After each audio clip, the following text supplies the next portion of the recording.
Cümleten selamun aleyküm hanımlar. Divapatik YouTube kanalıma hepiniz hoş geldiniz. Bugün birlikte böyle artık ipleri değerlendirebileceğimiz çok güzel, çok kolay bir iki şiş patik yapacağız. Ben patiğimde piyasada rahatlıkla bulabileceğiniz normal patiklik iplerden kullandım. Şişlerim 3 numara, modelimiz de şöyle. Gördüğünüz üzere hanımlar çok güzel, çok kolay, çok şık bir patik oldu. Ayağı saran, ayaktan çıkmayan bir model. Patiğimizin hiçbir yerinde dikişimiz yok. Bu şekilde topuğumuz. Model bu. Hanımlar bu patik benim elimin ölçülerine göre 37, 38, 39 numara ayaklar için uyumlu oldu. Hemen patiğimi kenara bırakıyorum. Patiğimize birlikte bilek bölümünden başlayacağız hanımlar. Daha büyük yapmak isteyenler benimle aynı sayıda başlayacaklar. Şuradaki model sayısını ben buraya toplamda 9 tane model yaptım. Buraya 2 model daha fazla yapabilirler. Daha küçük yapmak isteyenler de buradaki model sayısını azaltabilirler. Başlangıç sayımız aynı. Krem ipimin ucunda şöyle küçük bir miktar ip bıraktım. Yarım metrelik var yok. 50 adet ilmek atacağız. Birinci ilmeğim, 2, 3, 4, 5. Bu şekilde 50 ilmek atalım gelelim. 50 adet ilmeğimi attım geldim hanımlar. Hemen şu köşeye bir düğüm atacağım. Patiğimizde haroşa örgü uygulaması yapacağız. Geri dönüyorum. Kenar ilmeğimi aldıktan sonra ilmeklerimin hepsini düz yani haroşa olarak görüyorum. Ben haroşa örgüyü örgümüzün hem arka yüzünde düz örgü örerek elde ediyorum. Bu şekilde ilmekleri sıra sonuna kadar haroşa örelim gelelim. Sıra sonuna kadar ilmeklerimi ördüm. Geri dönüyorum hanımlar. Şimdi ön yüzdeyiz. Ön yüzde olduğumuzu şöyle kabul ediyorum. Şu başlangıç ipimiz eğer ki sol taraftaysa ön yüzdeyiz demektir. Bakın ön yüzde burada bir diş haroşamız oluştu. Burada haroşalara devam edeceğiz. Toplam 3 diş haroşamız olana kadar. Ön yüzde ve arka yüzde ilmekleri düz örünce bir diş haroşa düşüyor. Bu şekilde ön yüzde ilmekleri sıra sonuna kadar örelim. Ardından arka yüzde tekrardan örelim. Bu defa bir diş daha haroşa olacak. Toplam 2 diş oluyor. Aynı işlemi bir kere daha tekrarlayacağız. 3 diş haroşa olacak. Bu bölümde 3 diş haroşamız olana kadar örelim gelelim. Ardından birlikte modelimize başlayalım. Evet, bakın burada 3 diş haroşam olana kadar ördüm geldim. Şimdi modelimize başlayacağız. İlk olarak bu sarı ipimizle modelimizi yapacağız hanımlar. Bakın modelimizde toplam 50 ilmek var. Tam ortadaki 2 ilmek üzerinden 2 ilmeğin sağından ve solundan artırmaları yapacağız. Patiğimizle baştan sona haroşa örgü uygulaması yapıyoruz. Fakat sadece şu ortadaki 2 ilmek ön yüzde düz, arka yüzde ters örülüyor. Şimdi 50 adet ilmeğim var. 24 ilmek sağ, 24 ilmek sola örüyoruz. 48, 2 ilmek de ortada 50. Hem modelimizi kuralım hem artırmalarımıza başlayalım. Öncelikle renk geçişi olduğu için ön yüzdeyim, ilk ilmeğimi ördüm. Hemen yanına ikinci ilmeğimi de sarı ipim ile örüyorum. İkinci ilmeğimden hemen sonra hanımlar ipimin ucunu buraya düğümleyeceğim. Ben bu modeli bakın şöyle 3 sarı, 3 yeşil, 3 tarçın olarak yaptım ama sizler tek tek rengarenk olarak da yapabilirsiniz. Hanımlar ilk 2'yi sarı ile ördüm. Bir kremi örmeden alıyorum. 2 ilmek sarı ile örüyorum. Bir kremi örmeden aldım. 2 ilmek sarı örüyorum. Bir krem örmeden aldım. 2 ilmek sarı örüyorum. Bir krem örmeden aldım. 2 tane sarı örüyorum. Bir krem örmeden aldım. 2 tane sarı, bir krem örmeden aldım. Devam edelim. 2 tane sarı ördüm. Bir krem örmeden aldım. 2 tane sarı ördüm. Bir krem örmeden aldım. Bakın sarı modelden 1, 2, 3, 4, 5, 6, 7, 8 tane yapmışız. Hanımlar bakın burada da modeller 1, 2, 3, 4, 5, 6, 7, 8.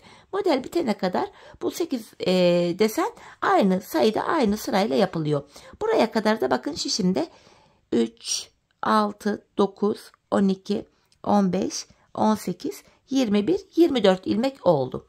Şimdi tam ilk yarıyı ördük. Şimdi yapacağımız işlem şu. Buraya Bir tane krem örmeden almıştım. Bakın şöyle ipimi parmağıma dolayarak bir ilmek artırdım. Şimdi ortadaki 2 ilmeğimi düz örüyorum. Bu ortadaki 2 ilmek arka yüzde ters örülecek. 2 ilmekten sonra tekrar buraya artırmamı yaptım. Ortada artırmamızı yaptık. Ardından diğer tarafa da aynı modeli yapacağız. Bakın burada bir krem örmeden almıştık en son.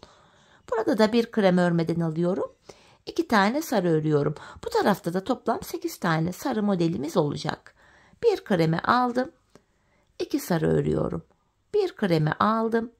2 sarı. Bir kremi aldım. 2 sarı. Bu şekilde sıra sonuna kadar örüyoruz. Dileyen bu yanlardaki 24'er ilmeğin yanlarına işaretleyici de takabilir. Ben gerek duymadım. Ve son 2 ilmeğimi de sarı ile ördüm. Şimdi ön yüzde modeli tamamladık. Arka yüzdeyiz. Artırma işlemi sadece ön yüzde yapılıyor. Arka yüzde artırma yapmayacağım. Kenar ilmeğimi aldım. Sarı ilmeklerimi düz örüyorum. İpi kendime doğru aldım. Yani arka yüze doğru. Kremleri örmeden alıyorum. Sarı ilmeklerimi düz örüyorum. Aynı şekil kremlerimi yine örmeden alıyorum. Bu şekilde. Bu 8 modeli bu şekilde yapacağız yine arka yüzde.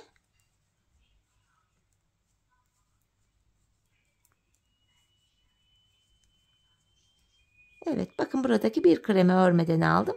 Ortadaki ilmeklere geldik. Artırdığımız ilmekleri de arka yüzde düz öreceğim. Çünkü buraya bakın şu haroşalı bölümler oluşacak, şu bölümler. Aradaki 2 ters ilmeğimi arka yüzde ters örüyorum. Ön yüzde düz öreceğiz bunları. Tekrar yanındaki artırma yaptığım ilmeğimi düz örüyorum. Devamında yine kremlerimi örmeden alıyorum. Sarı ilmeklerimi düz yani haroşa örüyorum.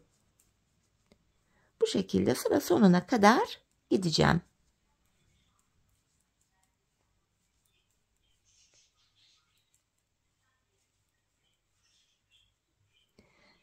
Ve sonuncu ilmeğimi ipi kendime doğru aldım. Örmüyorum. Ön yüze renk geçişi yapacağız çünkü.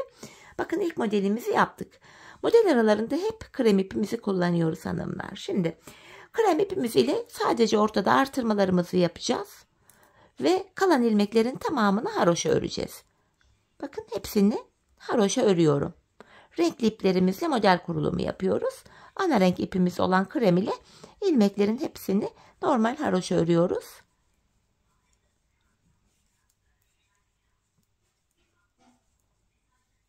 Ortadaki 2 düz ilmeğime kadar olan ilmeklerimin hepsini örüyorum. Evet, bakın ortadaki 2 düz ilmeğime geldim. Hemen buraya artırmamı yapıyorum. 2 düz ilmeğimi düz ördüm. Tekrardan buraya da artırmamı yaptım.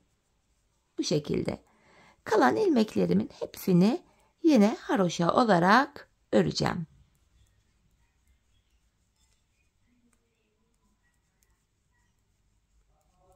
Evet, bu şekilde sıra sonuna kadar ilmekleri örüyorum. Renkli iplerle model kurulumu yapıyoruz. Krem ipimizle normal haroşa örüyoruz. Evet, geri dönüyorum hanımlar. Arka yüzdeyim. Arka yüzde kenar ilmeğimi örmeden aldım. Ortadaki 2 ilmeğime kadar ilmekleri düz öreceğim. Sadece ortadaki 2 ilmeğimi ters öreceğim. Model bitene kadar bu böyle devam edecek. Ön yüzde artırma yaptığımız ilmekler de arka yüzde devamlı düz yani haroşa olarak örülecek hanımlar. Bakın şu ortaya kadar bu şekilde geliyorum.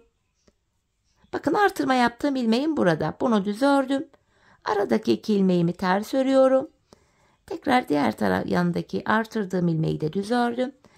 Kalan ilmeklerimi de düz olarak örüyorum. Her artırmada ilmek sayısı ikişer ikişer artıyor. 50 ilmek olarak başladığımız patiğimiz şu anda 54 ilmek oldu. 2 kere sarı ipimiz ile 2 kere de krem ipimiz ile artırmamızı yaptık. Evet, yine ipimi kendime doğru aldım. Sonuncu ilmeğimi örmedim. Tekrar ön yüzdeyim. Şöyle sarı ipimi elime alıyorum. Şimdi ikinci modeli kuracağız. Yine model aynı hanımlar. Kenara 8 adet modelimizi aynı şekil kuracağız. Bu şekilde. İlk ilmeğimi örüyorum. İkincisini de ördüm yine. Bir kremi örmeden aldım. 2 tane ilmeğimi örüyorum. Bir krem örmeden aldım. 2 ilmek sarı ördüm. Bir krem örmeden alıyorum. Bu şekilde.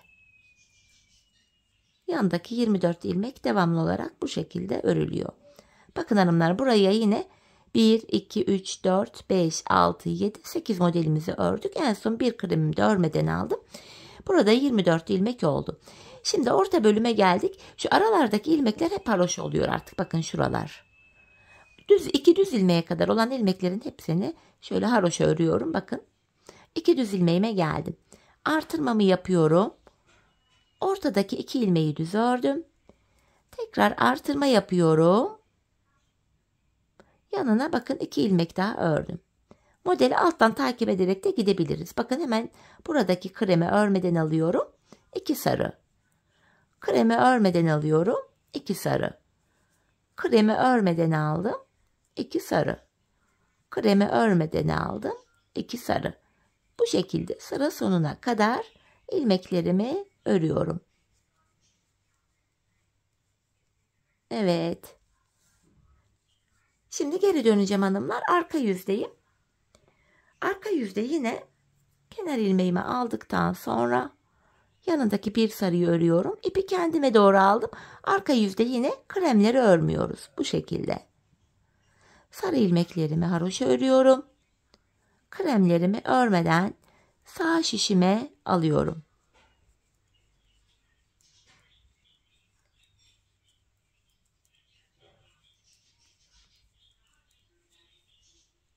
Bakın orta bölüme geldik. Burada artırdığım ilmeğime kadar haroşa ördüm. Aradaki 2 ilmeğimi arka yüzde bakın ters örüyorum. Tekrardan artırdığım ilmeğimi yine düz ördüm.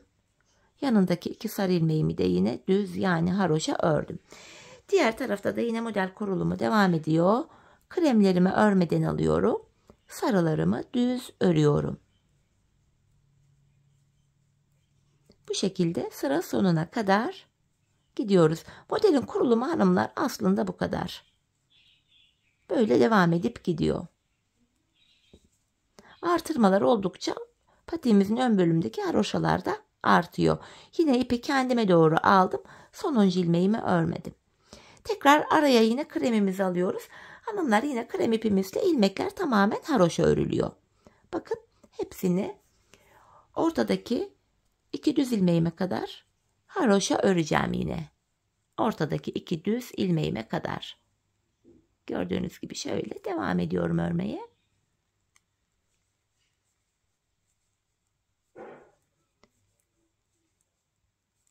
Krem ile model kurulumu yapmıyoruz. Sadece ortada artırmaları yapıyoruz. Evet, ortadaki 2 düz ilmeğime kadar bakın ördüm. Buraya kadar getirdim yine. Hemen artırmamı yapıyorum. 2 düz ilmeğimi düz ördüm. Tekrardan artırmamı yapıyorum. Kalan ilmeklerimi tamamını haroşa olarak örüyorum hanımlar sıra sonuna kadar.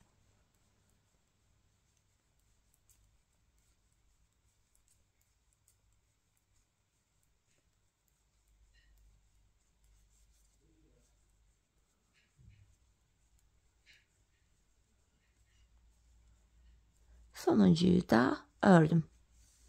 Şimdi hanımlar arka yüze döneceğiz. Arka yüzde ilmeklerin tamamı haroşa örülecek. Sadece ortadaki 2 ilmek ters örülecek. Bu şekilde arka yüzde ilmeklerimizi örelim. Ön yüzde buluşalım. Evet hanımlar, arka yüzde ilmeklerimi ördüm geldim. Şimdi tekrar ön yüzdeyim. Tekrar 3. kez sarı modelimi sarı ipimle devam edeceğim. Dediğim gibi siz buraları rengarenk de yapabilirsiniz. Tekrar bakın modeli yeniden kuralım, iyice anlaşılsın. 2 tane sarıyı ördüm. Bir krem örmeden alıyorum. Kenardaki 24 ilmeğimizi bu şekilde örüyoruz hanımlar. 2 sarı örüyoruz.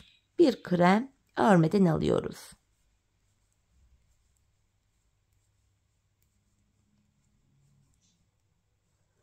Bakın kenardaki hemen yeri belli artık bakın. Şu bölümde yeri belli. Bakın 24 ilmeği ördük. Şimdi ortadaki 2 düz ilmeğime kadar ilmekleri haroşa ördüm. Düz ilmekten hemen önce 2 düzden önce hemen bir artırma yapıyorum. 2 düz ilmeğimi ördüm. Hemen buraya da artırma yaptım. Hemen yanına haroşalarımı ördükten sonra bakın alt taraftaki modeli takip edeceğim. Şöyle diğer tarafta. Bir krem örmeden alıyorum. 2 sarı. Bir krem örmeden alıyorum. 2 sarı. Bu şekilde sıra sonuna kadar ilmeklerimi örüyorum.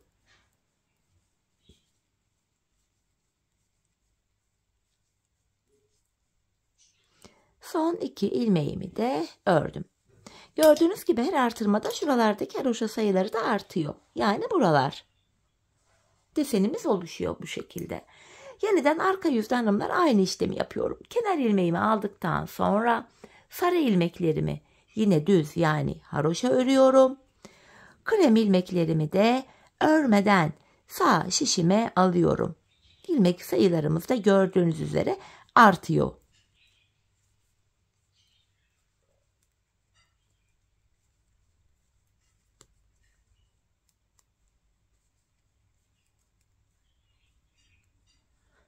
Artırdığım ilmeğime kadar hanımlar bu şekilde ördüm. Pardon, şu ilmeğimi örmeden almışım, hemen düzeltiyorum. Bakın artırdığım ilmeğime kadar haroşa ördüm. Ortadaki 2 ilmeğimi arka yüzde yine ters örüyorum. Tekrardan hemen yanındaki haroşalarımı örüyorum. Ve tekrar diğer tarafa modeline geldik. Kremlerimi örmeden alıyorum. Sarılarımı haroşa örüyorum. Bu şekilde yine sıra sonuna kadar modelimi yapıyorum.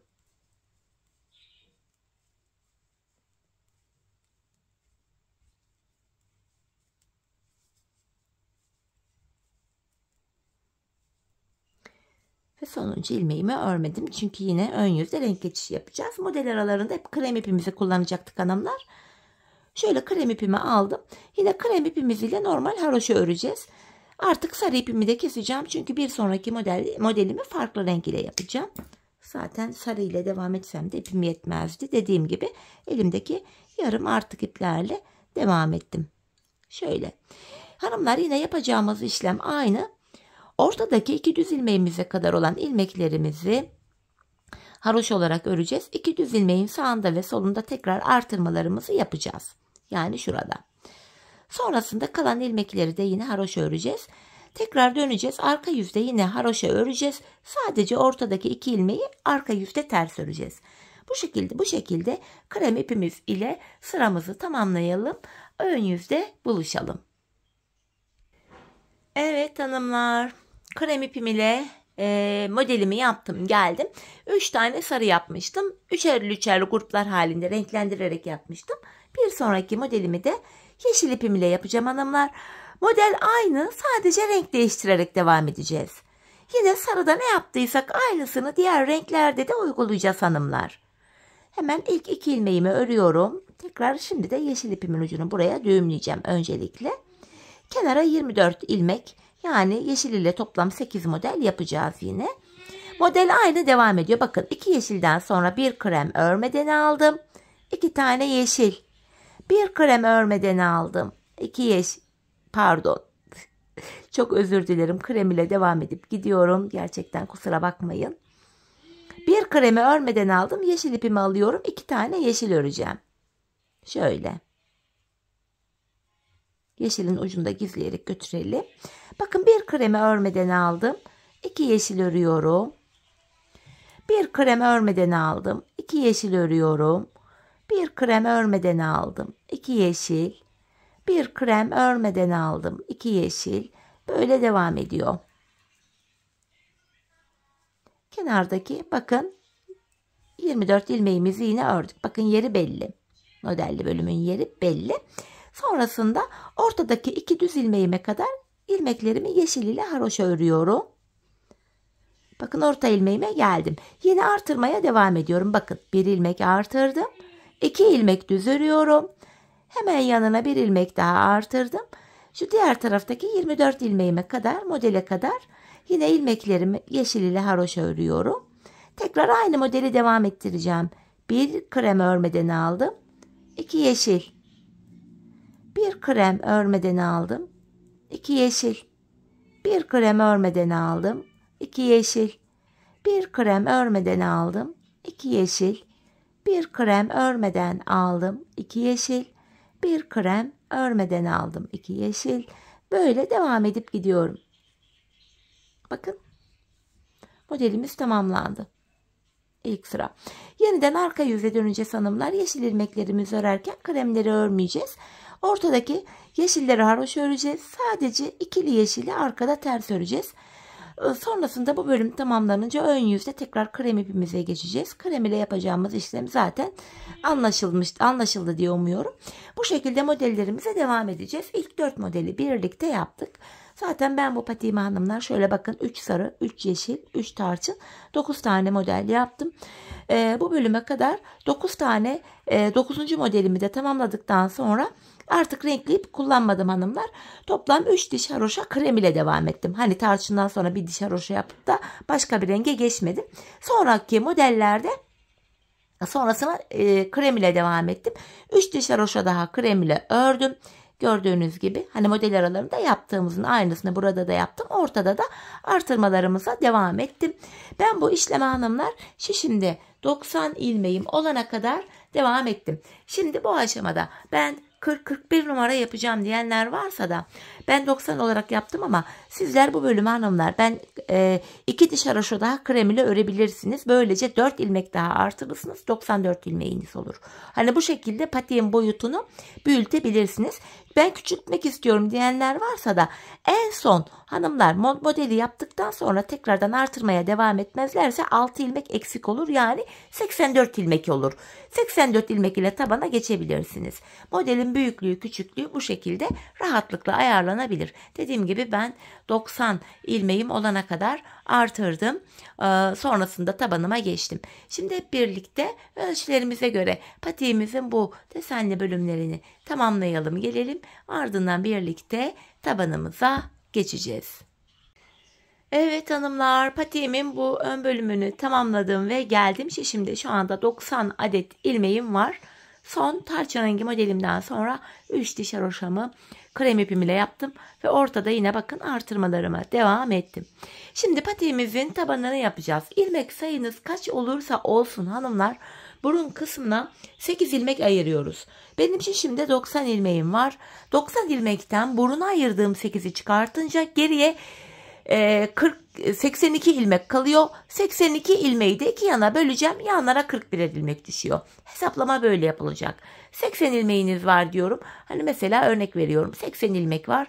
Buruna 8 ilmek ayırınca 72 kalır. 72'yi de iki yana paylaştırınca 36'şar ilmek düşer. Hani hesaplama böyle yapılıyor. Öncelikle tabanımızı yapabilmek için bu kenardaki ilk 41 ilmeğimizi öreceğiz. 41 ilmek. Sayarak gidelim. 5 oldu.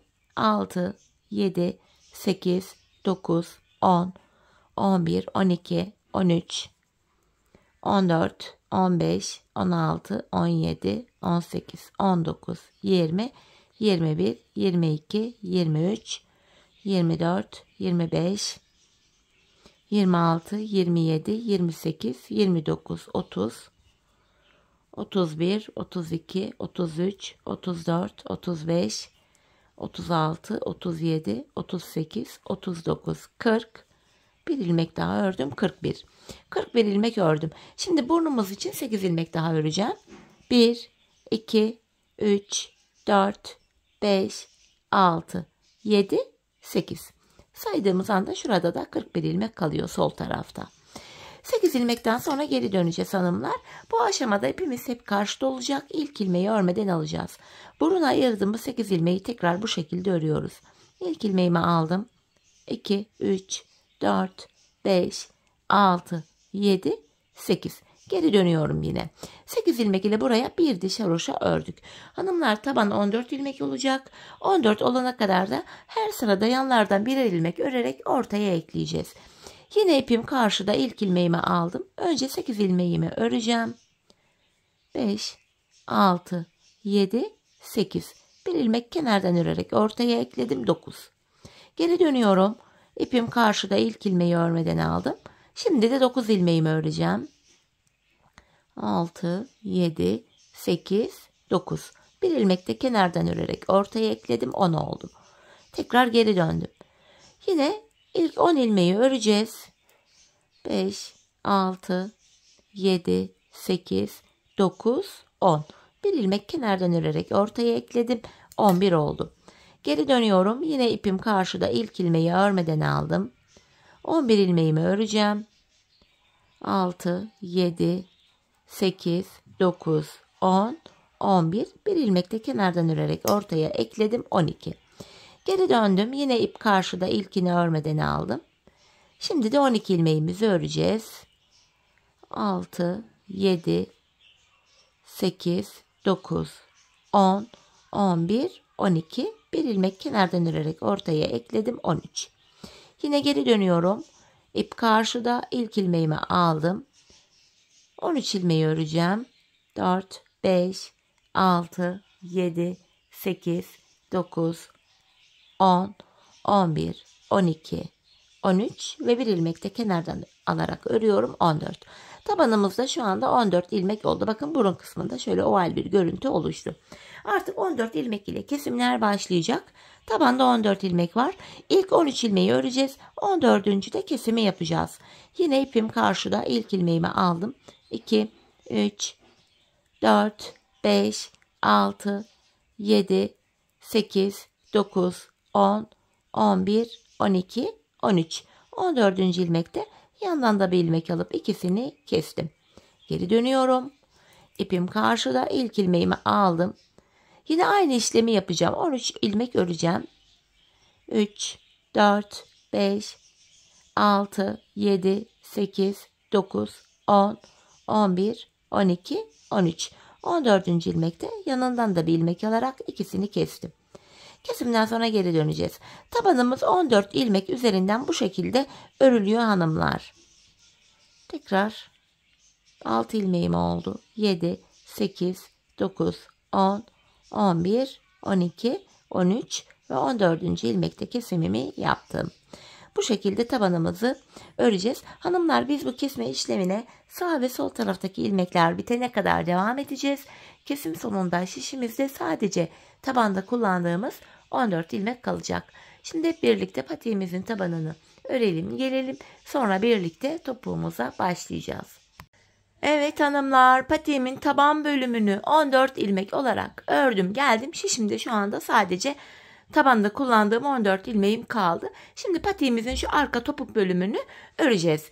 Bu aşamada yine ipim karşıda, bakın ön yüzdeyim. İlk ilmeğimi örmeden aldım.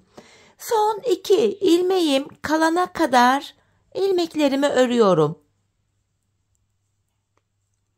Bakın son 2 ilmeğim kaldı. Son 2 ilmeğimi kesiyorum. 13 ilmek kaldı hanımlar kesim yaptığımız için. Hemen şuradaki ilk kenar ilmek yerine ilmeğin iki kanadına birden girerek ilmek çıkarttım. Yeniden 14 ilmeğim oldu. Bu şekilde hem patiğimizin arkasını örmüş oluyoruz hem de arka bölüm şu kenarlara eklenmiş oluyor. İlmek çıkarttıktan sonra geri döndüm. Yine ipim karşıda, ilk ilmeğimi örmeden alıyorum. Tekrar son 2 ilmeğim kalana kadar ilmeklerimi öreceğim. Son 2 ilmeğimi yine kestim. Geri dönüyorum. Bu sağ kenarda ilmek çıkartırken geri dönüyorum. Ön yüzde çıkaracağım. Hemen şuradaki kenar ilmek yerine girerek buradan da şöyle ilmeğimi çıkarttım. Tekrar 14 ilmeğim oldu. Patiğimizin arkası bu şekilde yapılıyor hanımlar. Son 2 ilmek kalana kadar öreceğiz. Son 2 ilmeği keseceğiz ve sıradaki kenar ilmek yerinden ilmek çıkaracağız. Bakın yine son 2 ilmeğimi kestim. Ve sıradaki kenar ilmek yerine girerek ilmeğimi çıkarttım. Yeniden geri dönüyorum. Tekrar ipim karşıda, ilk ilmeğimi aldım. Aynı işlemi yapıyorum hanımlar. Son 2 ilmeğim kalana kadar örüyorum. Son 2 ilmeğimi yine bu şekilde kestim. Geri dönüyorum. Bakın bir sonraki kenar ilmek yerine girerek ilmeğimi çıkartıyorum. Patiğimizin arkasında yapacağımız işlem bu. Biz bu işleme şu son kenar ilmek yerlerine gelene kadar devam edeceğiz hanımlar. Şimdi hep birlikte bu son kenar ilmek yerlerine gelene kadar patiğimizin topuk bölümünü örelim, gelelim. Patiğimin topuk bölümünü son kenar ilmek yerlerine gelene kadar ördüm, geldim hanımlar. Şimdi ilmeklerimi ikişer ikişer toplayarak kesimimi yapıyorum. İlmeklerimizi bu şekilde keseceğiz.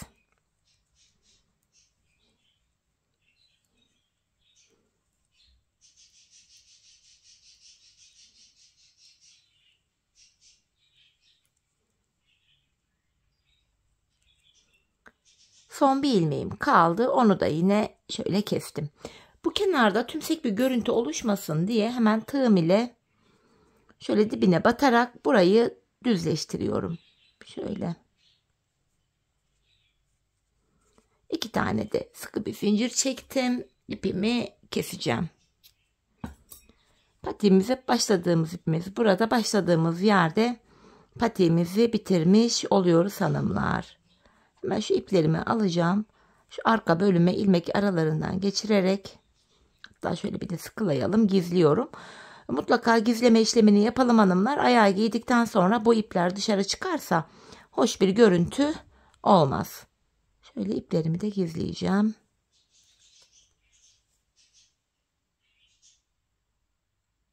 Bu şekil. Evet. Patiğimizi böylece tamamladık hanımlar. Bakın, topuğumuz bu şekil. Tabanımız. Patiğimizin duruşu bakın. Şöyle gayet esnek, ayağı saran bir model oldu. Haroşa olması itibariyle gayet kullanışlı. Dikişsiz olması da çok avantaj. Ayak rahat ediyor. Hemen manken ayağıma da giydireceğim. Birlikte ayağımızda da görelim. Çok güzel, çok kolay bir patikte hanımlar. İlk defa patik yapacak olan hanımların bile rahatlıkla, zorlanmadan yapabileceği tarzda bir model oldu. Ben çok beğenerek, çok severek yaptım. Umarım sizler de patiğinizi benimle birlikte beğenerek, severek yaparsınız.